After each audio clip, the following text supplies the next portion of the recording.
Hola, clase. In this unit, we will be looking at preterite and imperfect. Now, you have this paragraph here that you can read, and you can see sometimes when we're narrating something in the past, in this case, a party, a birthday party, some of the verbs we use will be preterite, and some of the verbs we use will be imperfect. And so up to this point, we have studied those two aspects of the past tense separately. We learned preterite in module 6 and 7, and we learned the imperfect in module 8.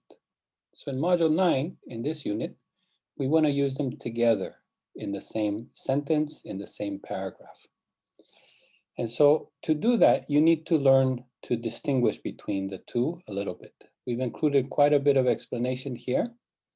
Some of the uses of the preterite are expressed here. One-time completed actions in a series, and completed actions done for a specific period of time. The imperfect, on the other hand, are habitual past actions, past progressive, telling time, describing, such as age, weather, conditions, characteristics, etc. So you use the two depending on what it is you're talking about in the sentence, and context determines what you mean most of the time or often. And so you can read these, read the examples.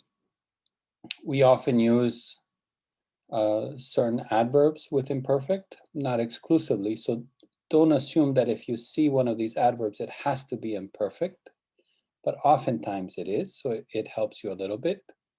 Whereas preterite indicates specific actions that are completed.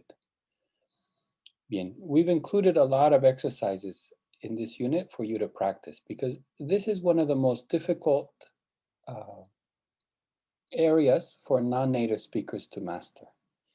Even students that study for many years and go on to graduate school, when they have to converse quickly, they often make mistakes in choosing preterite and imperfect. So it's okay. I mean, if you get 80% or 90% accuracy, that's pretty good. You shouldn't feel bad. If you can manage even higher, that's great. But it's something that takes a long time to master, and it takes a lot of practice. So do all these exercises as you study. I would say that one of the main skills that you need to be sure that you have mastered is all the conjugations of the preterite.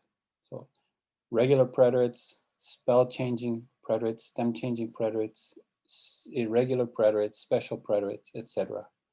The imperfect, on the other hand, only has 3 irregular verbs, so that one's easy to remember. And then simply practicing.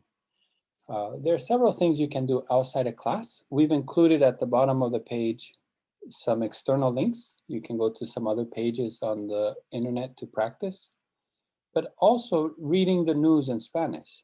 So, for instance, if you're reading about a bus crash in South America, many things will be preterite, many things will be imperfect.